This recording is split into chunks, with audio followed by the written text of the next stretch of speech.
Hello বন্ধুরা, কেমন আছো?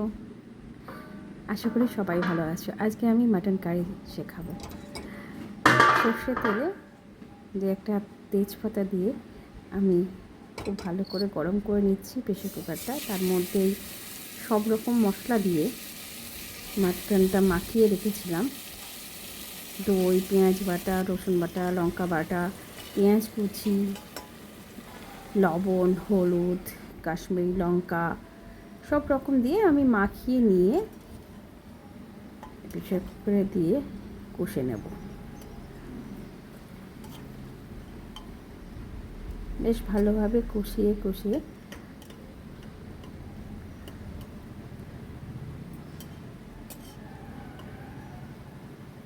আমি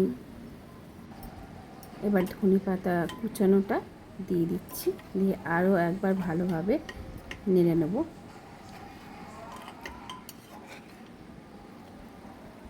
আপনারা তো সবাই মাটন খেতে খুব ভালোবাসেন, এইভাবে একবার বানিয়ে দেখুন, ভালো লাগবে। আমি আলুটা ভাজিনি, আলুটা কেটে নিয়ে এসে ধুয়ে আমি ডাইরেক্ট মাটনের সঙ্গে মিশিয়ে দিলাম।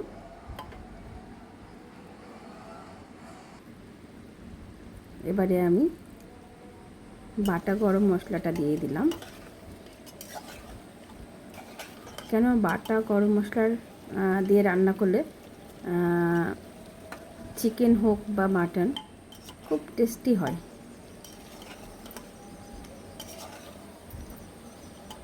এই যে প্রায়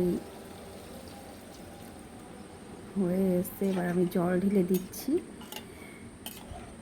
কষা কষা ভাব যে হয়ে গেছিলো, আমি জল ঢেলে দিলাম। এবারে আমি কয়েকটা সিটি মেরে নিয়ে আর একটু লবণ দিতে হবে। আমি একটু চেখে দেখেছিলাম ঝোলটা, আপনাদের দেখাইনি সেটা, আর একটু চিনিও দিলাম। এবারে আমি সিটি মারতে দেব। কয়েকটা সিটি মারলেই রেডি হয়ে যাবে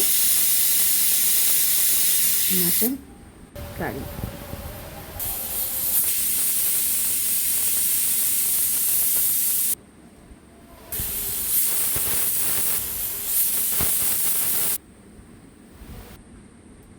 এবারে আমি বাসনগুলো যেহেতু আমাদের কাজের মেয়ে নেই, সেজন্য নিজেই মাজতে হয়, তো চলে এসেছি। আমার বাসনগুলো আমার নিজে রাখা ছিল, একটু ধুয়ে নিই। ধুয়ে নিয়ে আমি আমার ছেলেকে খাবার খেতে দেব। দেখি অনেকক্ষণ ধরে আমাদের স্কুবিটাও আমার পাশেই ঘুরছে, তাকেও আমি খেতে দিয়ে দিয়েছি। সেও আজকে তার প্রিয় খাবার পেয়েছে। অন্যদিন দই ডিম দিয়ে তো খাই, আজকে চিকেন সিদ্ধ দেখাচ্ছে। এই যে হয়ে গেছে, আমি প্রেসার কুকারটা খুলে দেখছি সুন্দর কালারটা এসেছে।